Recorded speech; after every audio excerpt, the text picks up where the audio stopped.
सुनो अब। अत्र ते कीर्तयिष्याम इतिहासम पुरातनम। सनत कुमारों ने कहा एक पुरातन इतिहास सुनाते हैं। इतिहास, घटी हुई घटना। और ये वाली कथा सुनने से तुम्हारे अंदर कोई पाप है तो पाप हानि प्रजायते, इसका श्रवण करने से पाप नष्ट हो जाएंगे। और फिर कथा सुनाया। तुंगभद्रा तटे पूर्वम अभूत पत्तनमुत्तमम। तुंगभद्रा नदी के तट पर एक उत्तम नगर हुआ करता था। पूर्वम अंग्रेजी में बोलना हो तो वंस अपॉन अ टाइम, और संस्कृत में एक ही शब्द में पूर्वम। उसमें सभी वर्ण के लोग अपने अपने वर्णाश्रम धर्म का पालन करते हुए रह रहे थे। एक ब्राह्मण था, नाम था आत्मदेव, पत्नी थी धुंधुली। आत्मदेव का जितना विस्तार से परिचय नहीं कराया, उतना धुंधुली का विस्तृत परिचय यहां पर कराया गया। कुछ मामलों में बहुत बढ़िया है। शूराच गृह कृत्येषु, घर के कामकाज में बड़ी होशियार, बड़ी शूर। कथा में जाए तो नींद आए। कृपणा थी, कलह प्रिया थी, बात बात में झगड़ा करने वाली, झगड़ाखोर। बहुत विस्तार से वर्णन है, धुंधुली का परिचय है। आत्मदेव ब्राह्मण भिक्षुक होते हुए भी वित्तवान कहलाता था। देखो, ब्राह्मणों का वित्त 4 प्रकार का होता है। एक तो वो वेद वित्त हो, विद्या ही उसका वित्त है। संतोष उसका दूसरा वित्त है। तप उसका तीसरा वित्त है। और सदाचार उसका चौथा वित्त है। इन 4 प्रकार के वित्त से यानी धन से संपन्न हो वो ब्राह्मण सबसे ऊंचा धनवान है। स्वयं देवता भी उसका सम्मान करें। लेकिन दुनिया के वित्त के पीछे आसक्त होकर भागने वाला ब्राह्मण, लोभी ब्राह्मण, सदाचारहीन, वो अधम है। दुख एक बात का था कि आत्मदेव ब्राह्मण के कोई बेटा नहीं था। बेटा नहीं होने का दुख आत्मदेव को था, धुंधुली को नहीं था। आत्मनि एव दिव्यति इति आत्मदेव। और जिसको सब धुंधला धुंधला दिखता है वो धुंधुली बुद्धि है। आत्मा को पति बताया है और बुद्धि को पत्नी। विवेक नाम का पुत्र जब तक न हो, पुण्य नाम के नरक से तारे बचावे, वो पुत्र है। तो विवेक ये तो कब होएगा? बिनु सतसंग विवेक न होई। तो कहते हैं आत्मदेव ब्राह्मण एक बार मरने के विचार से वन में गया तो वहां एक संत मिल गए। और संत के आगे दुखड़ा रोया कि महाराज मेरे कोई संतान नहीं है। तो संत ने कहा बढ़िया है, झंझट ही नहीं। अरे बोले महाराज ऐसा कैसे बोलते हो? मेरे पितरों को मेरे गरम गरम आंसू पीने पड़ते हैं। पता है मेरे आंगन का पेड़ भी फल नहीं देता, मेरे आंगन की गाय नहीं ब्याती। महाराज निसंतान होने का दुख क्या है? संसारी से पूछो, आप तो ठहरे साधु। या तो मुझे मरने दो या बेटा दो।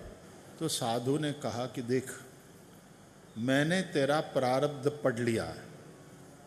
इस जन्म में नहीं, 7 जन्म तक तेरे भाग्य में पुत्रो नई वच नई वच। तुझे पता है संसारी लोग संतान नहीं है इसलिए दुखी, और कई इसलिए दुखी है कि संतान है, अपनी संतान से दुखी है। भजन कर। नहीं महाराज, या पुत्र दो या मरने दो। संत ने सोचा लातों के भूत बातों से नहीं मानते। झोली से एक फल निकाला, दिया, ले घर जा, इदम भक्षय पत्न्या त्वं ततः पुत्रो भविष्यति। खिला देना अपनी पत्नी को, पुत्र होगा। पायला घुमा रहा है, पायला घुमा रहा है, पायला घुमा रहा है। बड़ी कृपा, बड़ी कृपा, बड़ी कृपा। बाजे का सुर बदल जाता है संसारियों का। कृपालु होते हैं संत, कृपालु होते हैं, कृपालु होते हैं। बोले कृपा थी तुझे अनुभव नहीं हो रहा था, अब जरा द्रविड़ प्राणायाम करना पड़ेगा। घर आया, पत्नी को सारा वृतांत सुनाया और फल थमाया उसके हाथ में, खा लेना, भगवान कृपा करेंगे, बेटा देंगे। वो बड़ी कृपा बड़ी कृपा बड़ी कृपा करता हुआ चला गया। हाथ में फल पकड़े, पत्नी देखती रही, बड़ी कृपा बड़ी कृपा। कैसे पागल है, इनको भोला कहूं बेवकूफ कहूं? बोलो, साधु बाबा मिले, कहते हैं फल खा लेना बेटा होगा। कमाल है, कहता दीवाना सुनता दीवाना। इनको कुछ भी कोई ना कोई मिल जाता है और जो जो बतावे मान लेते हैं। और ऐसा जब यदि हो भी तो पत्नी समझदार हो तो कहती है हमारे वो बड़े भोले हैं, और यदि समझदार ना हो, एक नंबर के बेवकूफ, अकल तो है ही नहीं। फिर सोचने लगी, चलो मान लो कि फल खाऊं और बेटा हो जाए तो उसमें मेरा क्या फायदा है। बुद्धि अपना फायदा, स्वार्थ, यही सोचती है। मैं हूं उससे ज्यादा सुखी होंगी। सगर्भावस्था में चाहूं सो खा न पाऊं, जहां चाहूं जा न पाऊं, घर में चोर डाकू लुटेरे आए तो भाग न पाऊं, आग लग गई तो दूसरे तो अपनी जान बचाएंगे भाग के, मैं तो जिंदा जल मरूंगी। कभी कभी इतना व्यर्थ चिंतन होता है।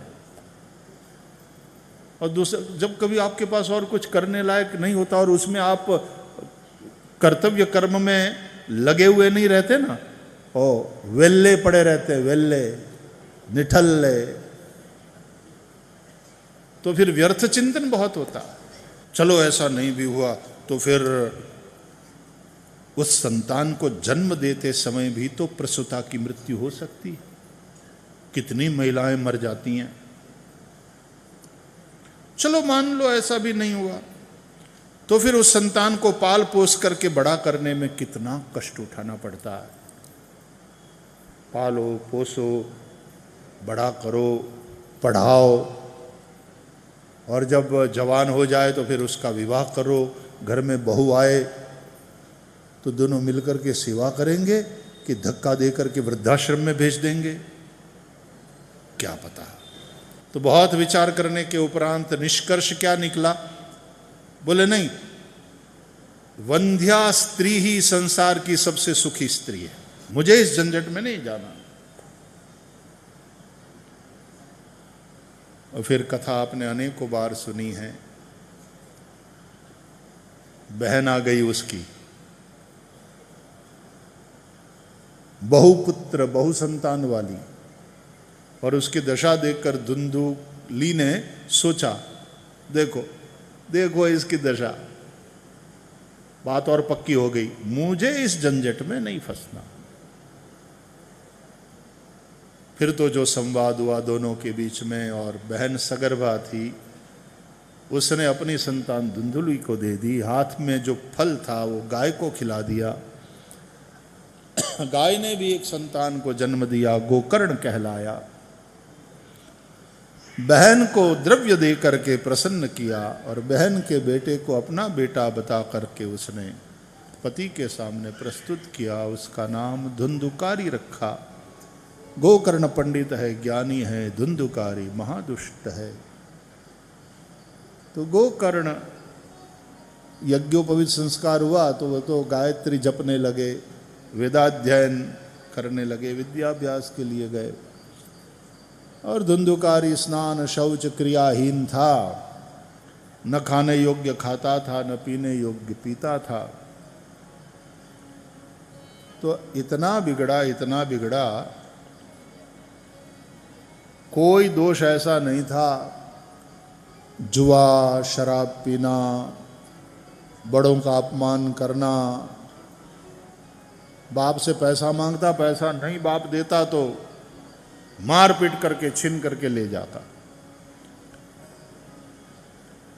जब बेटे की लात खाई, आज इस बाप को साधु की बात समझ में आई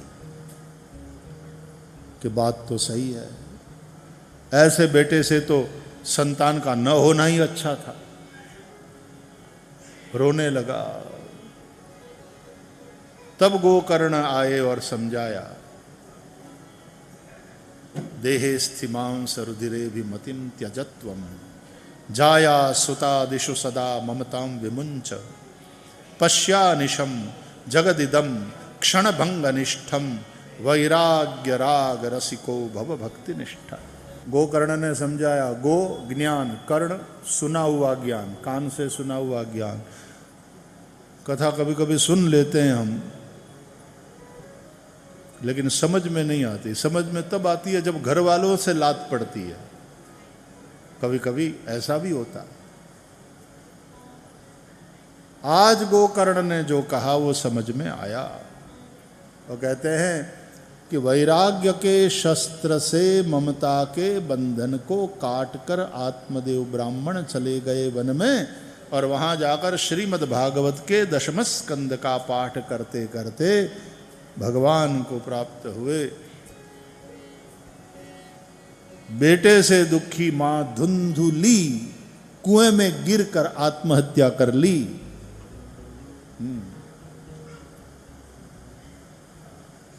आत्महत्या किसको कहते हैं उसका भी भागवत के 11 स्कंद में स्पष्टीकरण है कि नृदेह माद्यम सुलभम सुदुर्लभम प्लवम सुकल्पम गुरुकर्णधारम मयानुकूलेन नभस्वते ऋतम पुमान भवाब्धिम न तरेत स आत्मा। वो आत्मघाती है, वो आत्महत्यारा। देव दुर्लभ मनुष्य शरीर मिला है और यह नौका है भव समुद्र से तरने के लिए, और सद्गुरु रूप कुशल कर्णधार मिला है, और श्री हरि की कृपा की अनुकूल हवा चल रही है, फिर भी जो भवसागर को पार न करे वह आत्मघाती ही है। फिर तो धुंधुकारी स्वतंत्र हो गया तो स्वच्छंद बन गया। अयोग्य व्यक्ति को मिली हुई स्वतंत्रता स्वच्छंदता बन जाती है, बिल्कुल कंट्रोल रहित जीवन। तो अय्याशी, शराब, चोरी, सारे दुर्गुण, याद रहे ये ब्राह्मण है और इतना पतित हुआ, और अंत में वेश्याओं ने ही उसको मारा।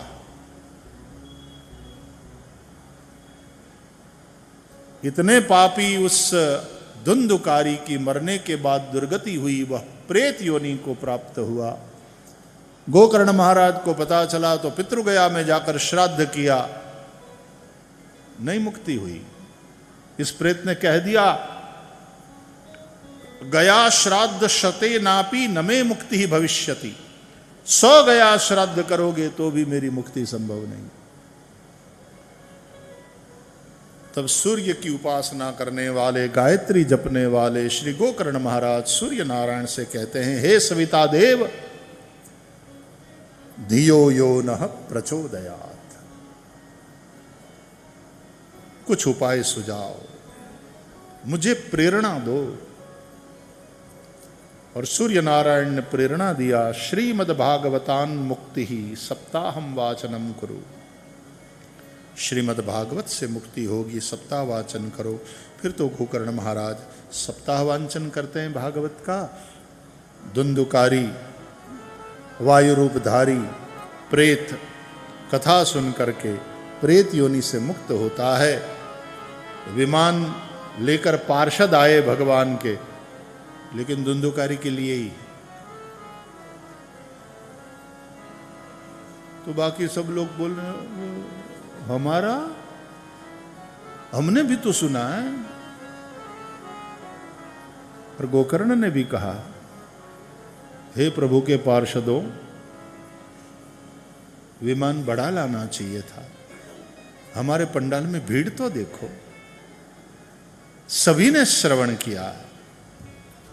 तो भगवान के पार्षदों ने कहा कि सभी ने श्रवण किया है, लेकिन जितना जैसा इसने श्रवण किया है वैसा सबका श्रवण नहीं है। पुनः इसी तरह से सब श्रवण करेंगे मुमुक्षु बन करके, एक ही आसन पर निराहार रह करके बात बनेगी। तो कहते हैं गोकर्ण महाराज ने फिर से एक बार कथा का आयोजन किया, फिर से इसी तरह से भीड़ जम गई। और गोकर्ण महाराज ने अब की बार जब कथा सुनाया तो लोगों ने इस तरह से सुना और वक्ता ने भी इस तरह से सुनाया। अब की बार क्या हुआ पता? भगवान ने विमान भेजा नहीं, भगवान स्वयं आए सबको लेने। गोकर्ण को तो अपने हृदय से लगा दिया और अपना ही स्वरूप उसको प्रदान कर दिया। भगवत स्वरूप हो गए गोकर्ण। और सब के सब जैसे भगवान के पार्षद बन गए, पार्षद लेने आए थे, अब तो सब के सब, सबके गले में सुंदर वनमाला, सबके सुंदर दिव्य वस्त्र आभूषण। तो भगवान ने कह दिया तुम लोग मेरे पास क्या होगे, मैं ही तुम्हारे पास आता हूं। तो जैसे शबरी के पास राम पधारे,